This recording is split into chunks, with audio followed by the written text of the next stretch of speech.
Ladies and gentlemen, welcome back to the Rob Maness Show. We've got a great interview this week. I look forward to presenting it to you all. You will be very interested because you know what? Fifth generation warfare has arrived, and it's time to wake up, America. 5G warfare is an attempt to accomplish strategic objectives through the use of propaganda and information attack vectors instead of direct military confrontation.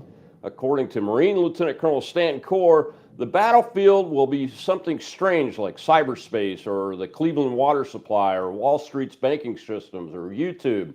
The mission will be instilling fear, and it will succeed, and has. COVID propaganda, as an example, has played a major role in bringing fifth-generation warfare into the light.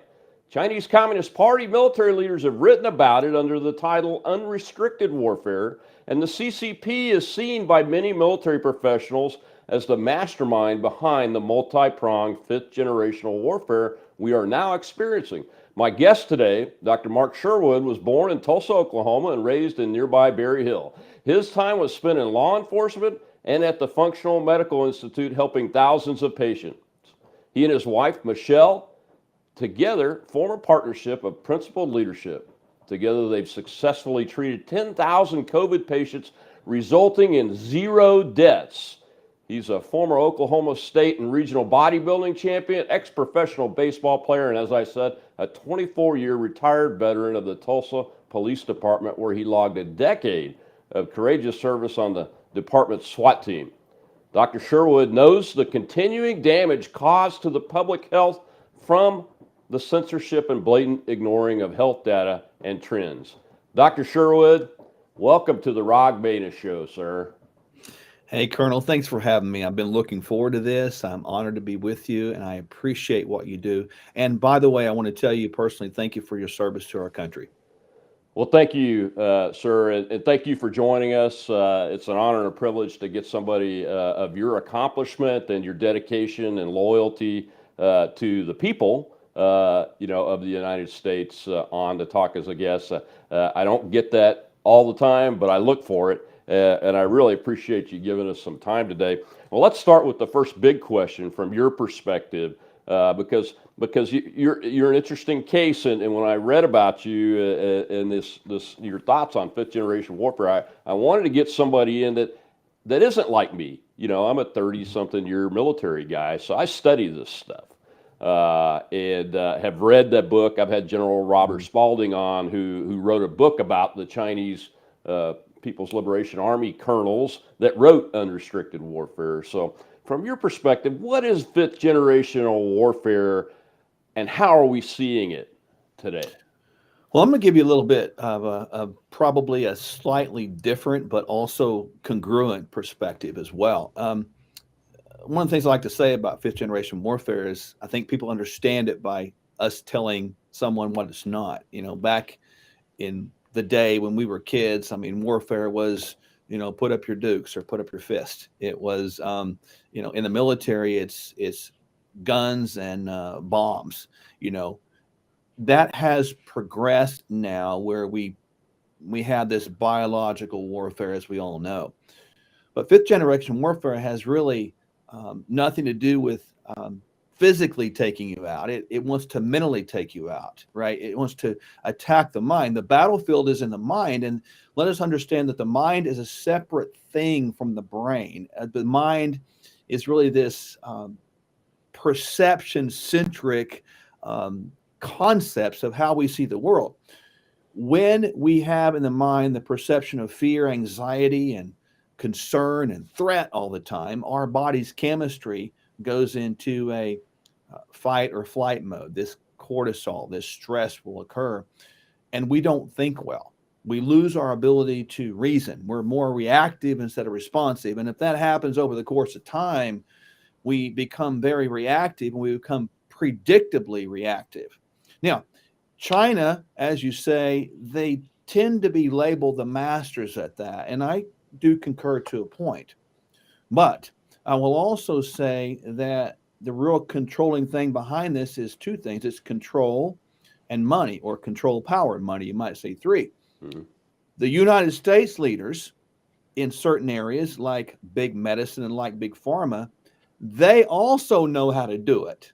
And they've done that for the last 50 to 75 years by advertising on the airways to big pharma drugs, right, to kids, by subsidizing big food that actually creates illness, getting us so locked into a dependency on a system that set us up for where we are right now. So all this has been a precursor to where we are, and COVID was used to the perfect scenario. I think they did a really nice job with that, because they partnered up on this idea that we, as big medicine, big pharma, big government, we know the best.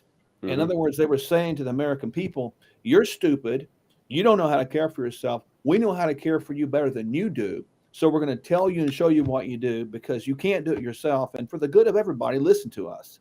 But that was a whole big explanation to your question. Hopefully that give a little bit of color and broadness to the concept. Yeah, it's very interesting. You know, as in the military, us war planners and commanders, when we look at, we're trained to do this. When we look at putting a war plan together, we're looking at 4 pillars of power against an enemy and our own that we need to protect: the diplomatic, informational, military, and economic power. So so kinetic military power is really only 25% or less of what military planners look at from a war perspective. But the difference is, to me, is that this is an ongoing thing. You know, if the Chinese have declared they're doing it, and they have, it's the you know, the book has also been written about by its authors in the Global Times, which is the Chinese Communist Party's mouthpiece in the press. And just last, I think it was May, they said openly, we are at war with the United States. But we also have an oath of office that calls us in the military to protect and defend the Constitution against all enemies, foreign and domestic. And I think where I hear you coming from is that there is unrestricted warfare going on within our own borders by people that we think are our own people.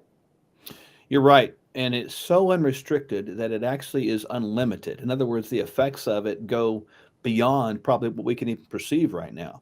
We know the desired outcome, which is to disarm people, to take away their choice and put them into bondage, to put them under a control of whether a totalitarian or Marxist regime. That's the idea.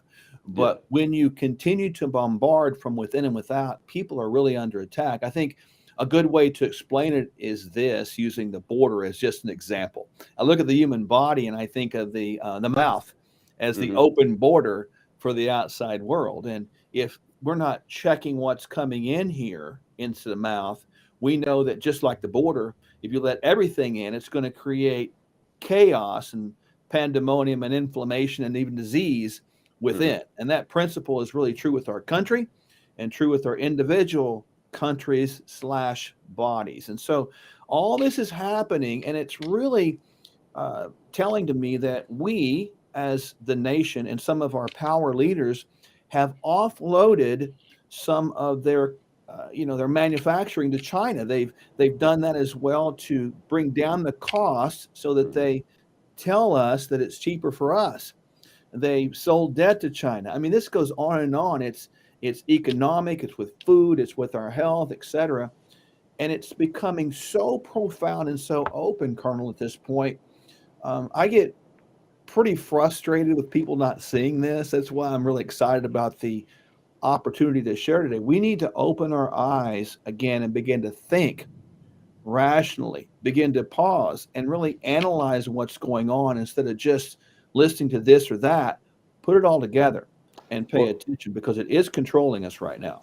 Well, yeah. I mean, a person that I've been on panels with, Steve Kirsch, who is active in getting the population accurately communicated with about COVID and the vaccines and those kind of things. He just said today that he was duped into taking 2 Moderna shots because the companies lied or withheld known information from VAERS and other adverse reaction databases throughout the world to get the FDA to approve it. Well, I took 2 Moderna shots too. And 6 months later, I talked my breast cancer surviving wife into taking Mhm. it, and I feel duped, and I'm really bad, especially considering that I talked her into it, and I'm very concerned now, having seen the facts that we're starting to see and get accurate information on, that her cancer may come back or worse. So how do we, at the beginning of this, look, I was born into a military family. I have yellow international shot records going all the way back to my birth, that my Yeah. mother gave me all mine, and then I was in the military for a long time, so I have all those. So it's not that I'm against vaccinations, but there's been something that's happened the last 30 to 40 years with those programs, but specifically with the way this played out with COVID, that even people like me, I don't consider myself a dumb person or an uninformed person. We're duped Yeah. into at least taking the first step. Now, I'll never let another one go into my body or my family's body. And we did stop our youngest son, Mhm. who is in high school, from taking the shot. But how do we recognize that? Have you guys, when you're talking to groups and everything, do you put out here are the 6 things, I use 6, but here are the 10 ways you can recognize that institutions you trust and have always trusted are duping you? Yeah, that's a great question. And yes, I do put out statistics. One of the main ones I put out is this. And I'll do the same with you just to kind of prove my point. Hmm. Do you believe, Colonel, that the health of the American people over the last 50 years has improved or gotten worse? I think it's declined, Yeah, me too. And quite honestly. militaristically, would you agree with me that the obesity crisis is something that's of a deep concern right now? I believe it is, even though this is my perspective Yeah. only. There have been some changes in what is classified as obesity, the Right. thresholds of the beginning of it, that I don't necessarily think were the right way to go. But even given that, though, I do believe that is an issue. Yeah. And so what's happened is if you go back and look at general health statistics over the last 50, 60, 70 years, we're talking 5, 6, 7 decades. Hmm. Back then in 1950, the two leading causes of death were heart disease and cancer. Fast forward to today, leading cause of death, heart disease and cancer. Today, 1 in 2 adults are considered to be insulin resistant and either do or don't know it. Hmm. 1 in 3 adults are type 2 diabetic and on medications. A quarter of adults in America are on some sort of a drug, and many of those are on multiple drugs. Big pharma is about big disease management. By those statistics, we can clearly see that we're not getting better with disease processes, we're actually getting worse. So Hmm. it doesn't take a trained scientist to understand that what we've been doing has not been working. You asked specifically about the vaccines. The change happened, and I'm with you, man. My wife is a trained medical doctor, osteopath, and I'm a trained naturopath. And Hmm. we have medicines. We understand it. We use them all the time, right? Not our first line, but we do use them appropriately. But Right. vaccines didn't start out bad. They started out with the idea that we're going to figure out how to solve polio. I mean, my God, that's a big one, right? So it's not Yeah. a negative.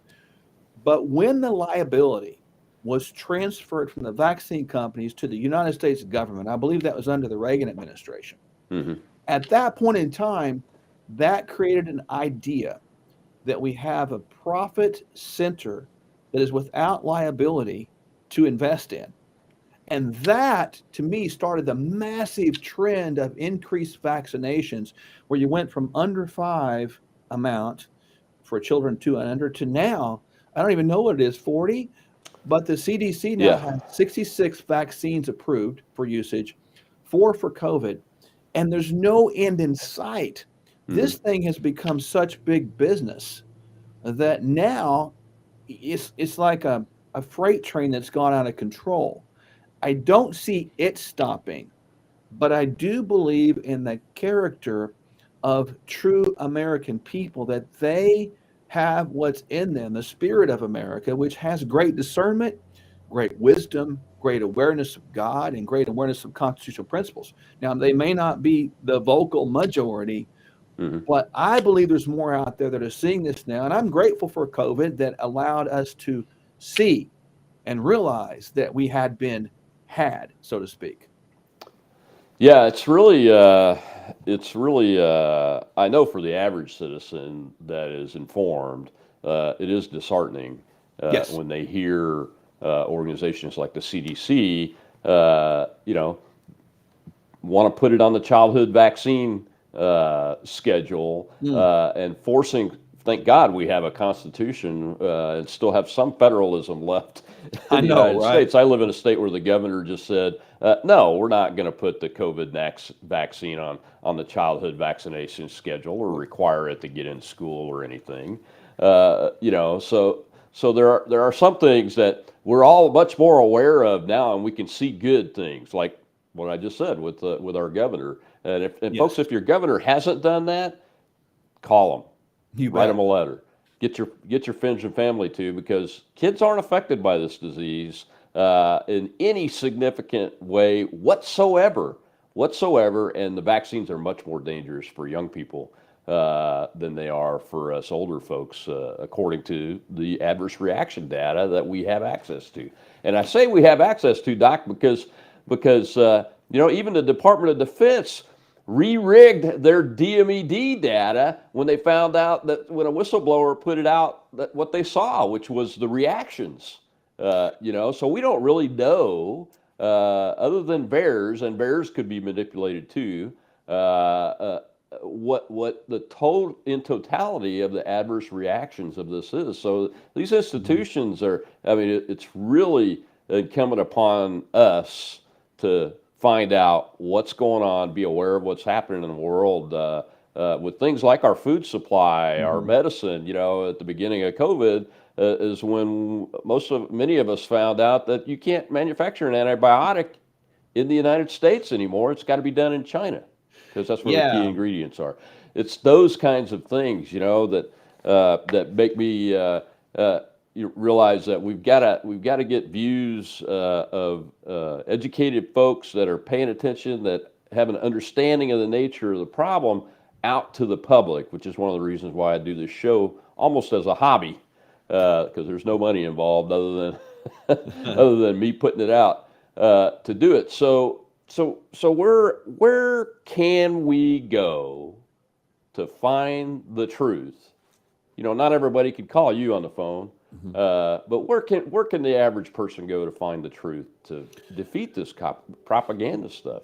Well, information is out there, and people should understand as a again pretext for giving this answer is that statistical manipulations have been around for a long, long time. Big pharma is a master of that. They use this relative risk versus absolute risk when they're doing their statistical analyses. And so they actually have trained doctors based upon relative risk, which is not absolute risk. And I'll use one drug category as an example, like statin drugs, Hmm. under the false belief that cholesterol causes heart disease and statin drugs help that. Well, they didn't. What was the number one cause of death, you know, in 1915 and day? It's still the same thing, right? Right. And so we're there, but statistical analysis trickery has been around for a long, long time. People need to ask the question, who funded the study and who benefits from the study and who's your peer reviews and are they paid to peer review it? That's normal, just thinking processes. You've got to find out true information by asking questions. That's the first thing. If your doctor does not answer questions and at least give you the opportunity to see, I don't call it two sides of the coin, I call it the third side, then you got to find a new doctor. You really have to. Hmm. Even a politician, even your governor, even your leadership in financial leadership, all of these things matter.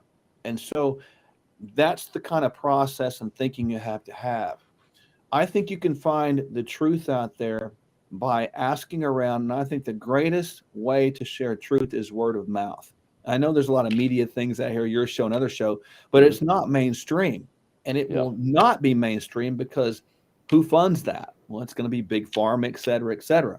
that's right. So, I always tell people if you find someone that is healthy, healthy thinking, understanding the fifth generational warfare, and you know them, then ask them who they know and really go that direction. And if you find someone like us, I mean, look, what I do and what my wife does is we try to bless people with truth. And in Hmm. our view, truth is what sets people free. Now, I can't make people receive truth, but we do give them truth. And in our practice, and we have people we work with all around the country and world, Yeah. we share them truthful principles, physically, emotionally, spiritually, governmentally. We do that all the financially. And we tell people these things. Here's where we got the data, and we share that. So using all those principles, you can find truth, but you have to have the wisdom to sort through all the knowledge that's out there to find out where the truth is. And that's a Yeah. challenge, but we can do it. Yes. Yeah. Absolutely. We can. And you kind of mentioned uh, uh, some of the consequences to public health, but what's been the real damage to all this? I mean, it's got to be bad. I used to be a base commander, and the public health folks work for me, so I understand. But not everybody really is paying attention to that kind of stuff on a day-to-day basis. Well, what's really made it bad is we've got an increased population within our population of our great country, these United States, that have forgot how to think. They just Hmm. took someone's word for it. And that is to me the most damaging and even damning part of it all. It's made us make increasing numbers of regretful decisions. We've done things and we're like, oh my God, I can't believe I did that. What happened to me? I mean, I appreciate your honesty a moment ago, sharing a decision you made, you feel duped, right? But we Yeah. have that increasing thing. And I think that people at this point in time need to not embrace the shame, but embrace the knowledge of that and begin to use that as a catalyst, a propulsion to go on and do better and bigger things, right? So You're right. the most damaging thing has been when back to the beginning, when you take away the critical thinking part of the mind because we're driven by this propagandized fear, we typically don't make good decisions. We don't think them through. And to me, that's been the most damaging thing that we've had. And the consequences therein are just horrific, in my opinion, because we're seeing these now effects of uh, you know, deaths, issues, cancers returning. What did we do? We Hmm. made huge mistakes. So now it's time to sort of circle the wagons, if you will, and figure out what we've learned and move forward with a grace and dignity and strength that doesn't allow us to be fooled again. So you and your wife are in the medical community, obviously, and you're clinicians, in layman's terms. I'll put it that way. Uh, Mhm. when you're talking with your colleagues outside of your areas of expertise, uh, I see that the medical professionals have been gravely damaged because I Yeah. don't trust my doctor anymore. I have a doctor right down the street here, and quite frankly, if I ask him a question about the vaccine and the adverse reactions and whether something that's happening to me could be related to that, he won't even talk about it. Refuses to acknowledge even the question. There's been so much damage. I mean, what are you all hearing from a word of mouth perspective in the medical community? I mean that seems like it's to me anyway. It's crushing that the It is profession crushing. can no longer be trusted by us lay people. Well, and it's well deserved. This lack of trust is well earned Hmm. because just like us as non-clinician people, let's just think about this for a moment. We've been fooled. Hmm. Clinicians can also get fooled. They can get brainwashed to Right. believe certain things. If you're only exposed to one set or consistently congruent sets of information, even it might not be true, but it becomes the most popular agreed upon belief, which we would define it then as truth, right? So Right. that's kind of how that works. But in our world, my wife and I have always been kind of different thinkers, and we, like I shared with you a moment ago, what we're doing is not working, so we've been doing something different for a whole decade, right? So we've Mm-hmm. kind of been these rebels against it. Same as you, some of our colleagues have, kind of dismissed us, and we've kind of been on an island out here for the last, 10 years, and really specifically the last two. And there was we were lonely, man, for a while, because I'm trying to get anybody to listen and can't, back in March through probably June of 2020, Mm-hmm. right? Couldn't find anybody. But the ones within that community that have begun to think differently are believing just like us. They're just people. They're pretty smart people, but they're going, man, maybe I hadn't been doing this right. And they're stepping out there and they're trying to get away from the system.